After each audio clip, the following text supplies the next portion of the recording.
হলো আপনাকে অভ্যাসে পরিণত করা। ফায়ার ঠিক হলো মানে সব বন্ধ, আপনি জুতা রেখে চলে আসবেন। এখানে আমার কাদামাটি নাই। আপনারা যে স্পেশালি দুই স্লিপার, আপনি যেদিন আগুন লাগবে, দুর্ঘটনা ঘটবে, আপনি চোখ দিলে পিছন থেকে একজন খারাপ দিলে আপনি পড়ে যাবেন, উঠতে পারবেন না। এই জন্য ফায়ার ফিরে ফায়ার অ্যালার্ম বাজবে, আমরা কখনো জুতা পরে আসবো, ঠিক আছে? জুতা রেখে আসবো। আমাদের একে আজকে যদি আমরা জুতা খুঁজি না, যেদিন অরিজিনাল আগুন লাগবে ওই জন্য আগে জুতা ঢোকাবো, ঠিক আছে? আমরা এই জিনিসগুলি খেয়াল রাখবো।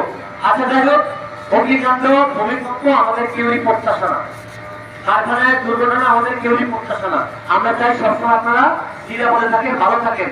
এখন আপনারা যেখানে কাজ করেন আপনারা জানেন এখানে অসংখ্য বিদ্যুতের ব্যবহার, অসংখ্য light, fan, generator, boiler, substation, AC এবং আগুন জ্বালানোর অসংখ্য কার্যবস্তু আছে। ফ্যাব্রিক আছে, কার্টুন আছে, পলি আছে, গার্মেন্টস অ্যাক্সেসরিজ আছে।